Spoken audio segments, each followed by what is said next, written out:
Hello friends, welcome to our channel land numbers. Big boss గత సీజన్తో పోలిస్తే ఈ 8వ సీజన్లో అసలు ఎలాంటి గొడవలు కొట్లాటలు లేకుండా చాలా నెమ్మదిగా సాగుతుంది. దీంతో ఈ సీజన్ కాస్త బోరింగ్గానే ఉందని చెప్పొచ్చు.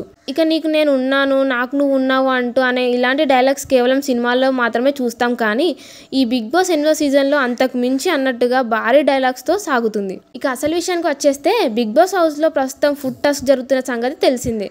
ఇక ఈ టాస్కుల్లో ఎవరైతే గెలుస్తారో వాళ్ళకి మాత్రమే ఫుడ్ ఇస్తానంటూ బిగ్ బాస్ తెలియజేశాడు. ఇక ఇందులో భాగంగా మొదటి టాస్కులు యష్మి టీం విన్నర్గా నిలిచింది. ఇక ఆ తర్వాత యష్మి టీంలో ఒకరైన సోనియా ఏదో విషయంలో బాధపడుతూ బిగ్ బాస్ గార్డెన్ ఏరియాలో ఒంటరిగా కూర్చొని ఉంది. ఇక ఇది గమనించిన నిఖిల్ సోనియా దగ్గరకు వెళ్ళి టాస్కుల్లో గెలిచావు కదా, మరి ఇంకా ఎందుకో అలా డల్గా ఉన్నావు అంటూ అడిగాడు.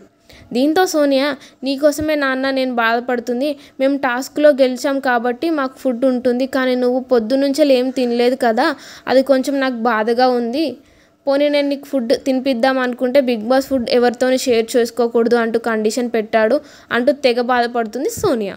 దీంతో వెంటనే నిఖిల్, అలా ఎలా అనుకుంటావు, నీకు పాసిబుల్ అయితే నువ్వు నాకు హెల్ప్ చేస్తావు, నీకు ఎంతవరకు వీలైతే అంతవరకు హెల్ప్ చేయి నాన్న, అంతేకాని హార్ట్కి తీసుకొని ఇలా బాధపడుకు అంటూ సోనియాకి ధైర్యం చెప్పాడు నిఖిల్. ఏదేమైనా సోనియా ఆలోచించిన విధానం మంచిదనే చెప్పాలి. మరి దీనిపై మీ అభిప్రాయం ఏంటో కామెంట్ రూపంలో మాకు తెలియజేయండి. ఇలాంటి మరిన్ని లేటెస్ట్ లైవ్ అప్డేట్స్ కోసం మా ఛానల్ని సబ్స్క్రైబ్ చేసుకోండి. Thank you for watching.